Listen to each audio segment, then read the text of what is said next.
Então, nesse processo 506, 15, 78, 51, continuidade do depoimento do senhor Nestor Cunati Severo, continuidade da palavra da defesa do senhor Fernando Chaim. Obrigado, excelência. Onde foi essa reunião? Na minha sala. Na sede da Petrobras? Na sede da Petrobras.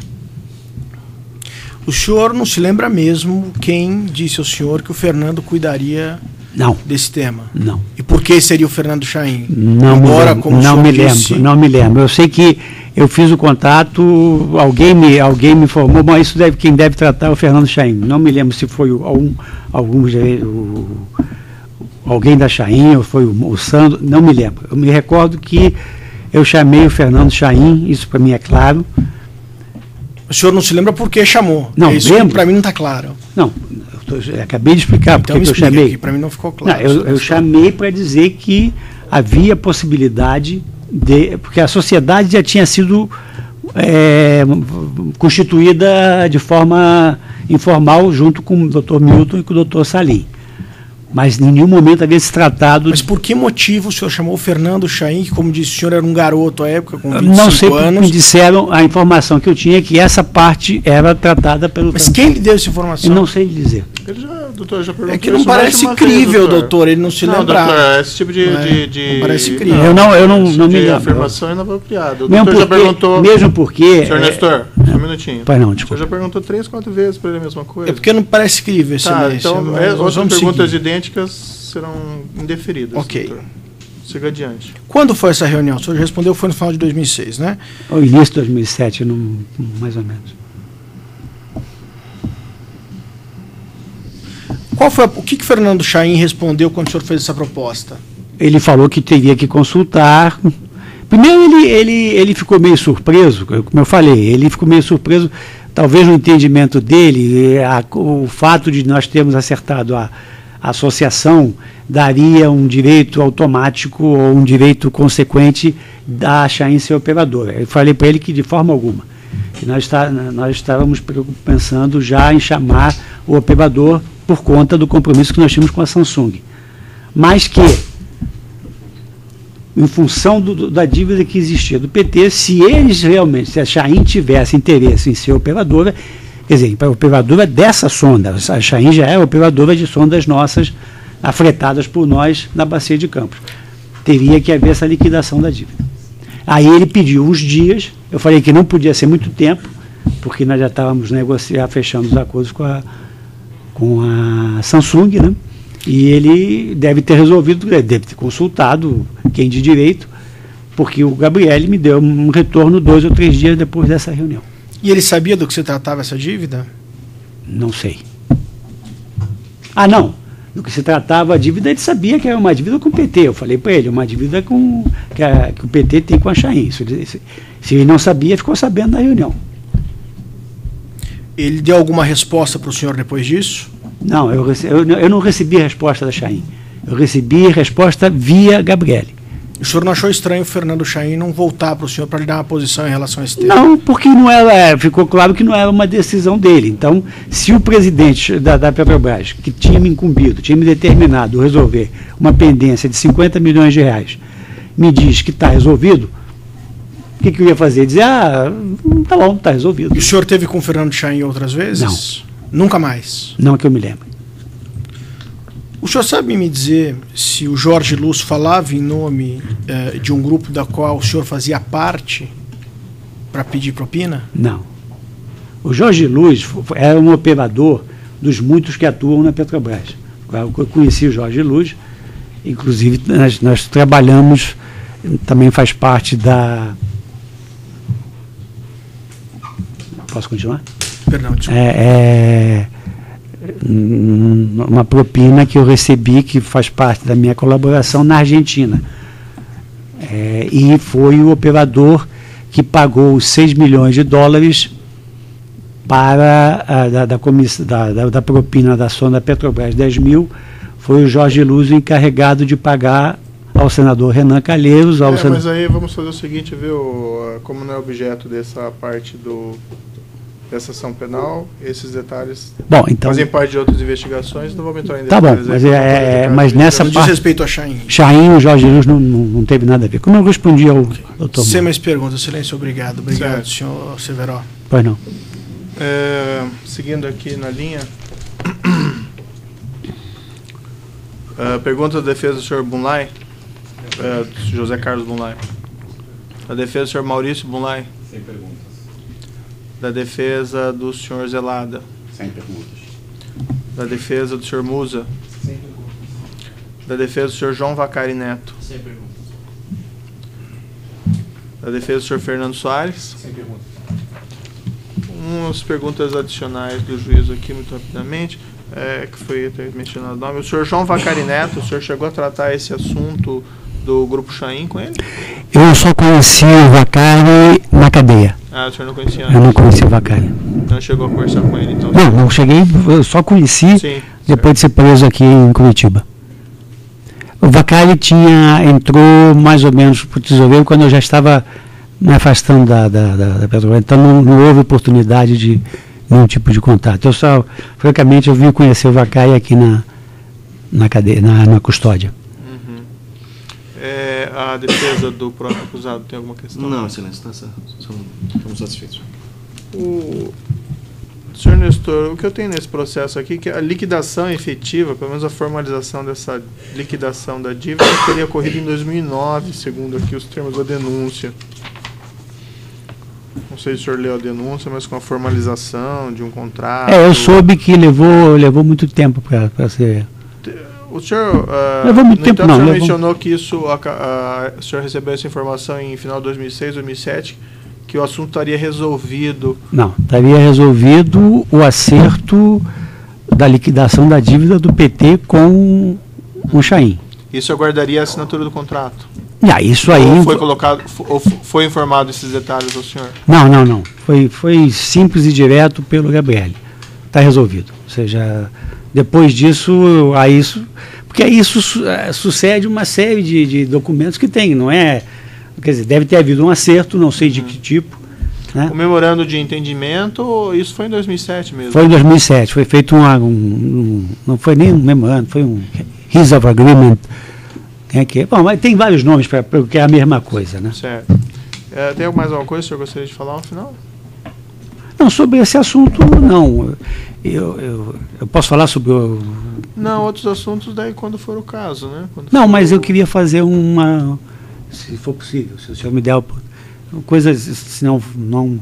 Eu sou um tanto quanto prolixo, mas eu prometo não... O senhor reclamou da última vez que eu era... Certo. O que o senhor queria? Não, eu queria só fazer uma manifestação de cunho pessoal. Eu queria aproveitar, se me dá essa oportunidade, coisa de 5 minutos. Eu só peço para o senhor não se estender desse caso concreto. Não. Concreto, sim. Não é caso concreto, é genérico, né? Tá. Porque eu tenho uma série de processos. Eu fiz um acordo de colaboração premiada, do qual constam 37, 38 anexos, né? Eu trabalhei 11 anos em diretoria, então e tem uma série de assuntos que foram... O que eu simplesmente queria aproveitar a oportunidade, inicialmente era uma coisa pessoal, era pedir desculpas ao senhor pelo fato de ter lhe mentido em 2 depoimentos que eu prestei aqui ao senhor, na qual eu neguei a propriedade de offshores, Certo. e de ter moeda corrente internacional, o que não era verdade. Aproveitar também para pedir perdão e desculpas à sociedade pelos prejuízos que eu, em tese, causei a uma companhia que não pertence ao Estado, mas é controlada pelo Estado, né? E pelos erros cometidos sobre isso. Eu queria também explicar que, com referência aos depoimentos no quais eu menti ao senhor, ou omiti o fato dos dólares, no caso, o senhor não chegou a me perguntar diretamente. Eu menti com relação aos offshores, né? Certo. Eu fui orientado eu atribuo, quer dizer, essa parte eu fui orientado, eu tive, bom, o senhor deve ter acompanhado os acontecimentos, eu infelizmente, embora fosse meu advogado já há algum tempo, eu tive um péssimo advogado nesse período, né? Eu fui orientado pelo meu advogado a proceder daquela forma, e não só isso, porque eu fui preso no dia 14 de janeiro de 2015. Eu estava regressando da Inglaterra, eu tinha passado o Ano Novo e o Natal com a família da minha mulher, que tem 3 irmãos na Inglaterra. E fui preso no Galeão e trazido direto para cá, para Curitiba. Já ao final, decorridos 2 meses, e depois de algumas arguições por parte da Polícia Federal, e analisando o cenário, eu manifestei ao meu advogado, meu ex-advogado, que eu gostaria de fazer uma colaboração, porque a situação estava... E ele foi radicalmente contra, visceralmente contra, uma questão filosófica, de princípio, e que acabou me prejudicando. Isso já foi no início de março, né? Aí meu filho, que era quem fazia os contatos, me alertou para o fato de que o meu ex-advogado, eu não gosto nem de citar o nome dele, ele estava muito mais preocupado com a situação, porque eu pedi a ele que entrasse. Eu conhecia uma série eu conheço, ao longo desses 11 anos, eu desenvolvi contatos com vários políticos de expressão, não vamos citar o nome para não. Mas o meu advogado, ele ficou empolgado com essa vivência de Brasília, embora ele não seja um advogado experiente, e passou a cuidar dos interesses dele em detrimento dos meus.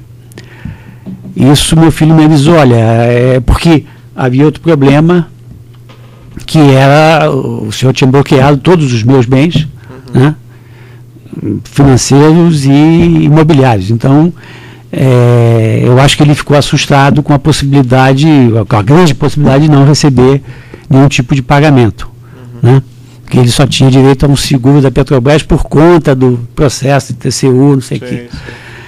E aí ele passou a se envolver diretamente com isso, e eu falei, e escassear as visitas aqui para Curitiba, né? Porque aqui em Curitiba eu tinha, quer dizer, por indicação, tinha constituído o doutor Beno Brandão e o doutor Alice Brandão como meus advogados. E analisando o cenário, eu falei para ele, olha, o Edson, eu acho que a melhor solução é buscar um acordo, uma colaboração premiada, ao qual ele reagiu totalmente contrário e disse que, bom, se fosse o caso, já que eu estava nessa situação, isso foi mais ou menos em março, abril, que ele queria conduzir o processo.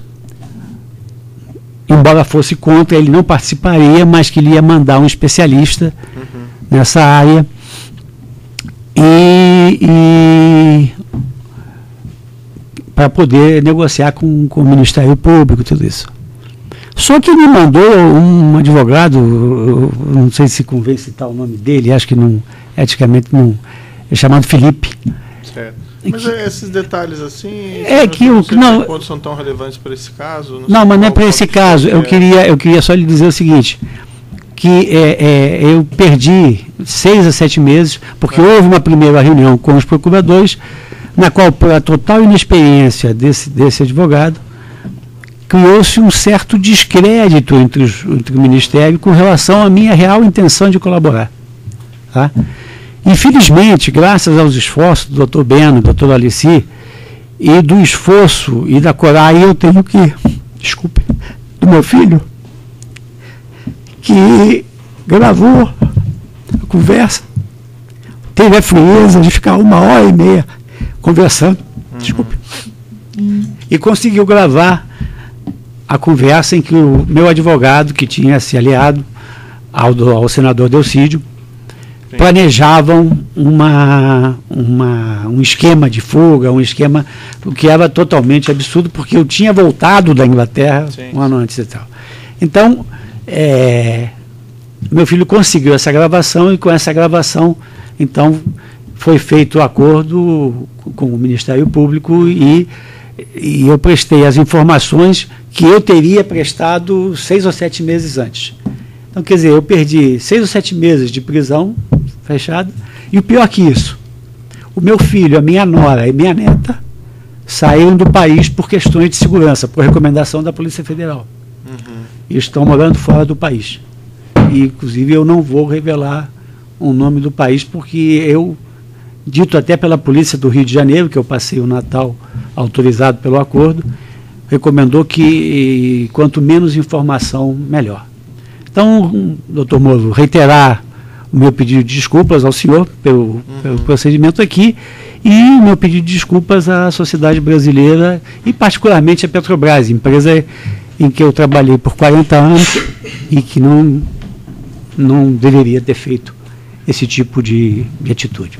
Era isso só. Certo, senhor Severo. O seu filho realmente foi bastante corajoso, merece aí esse elogio do senhor, mas isso não diz respeito a esse caso aqui. Não, claro. Claro. Então eu vou declarar encerrado esse depoimento do senhor Nestor Severo. Tem um termo aí?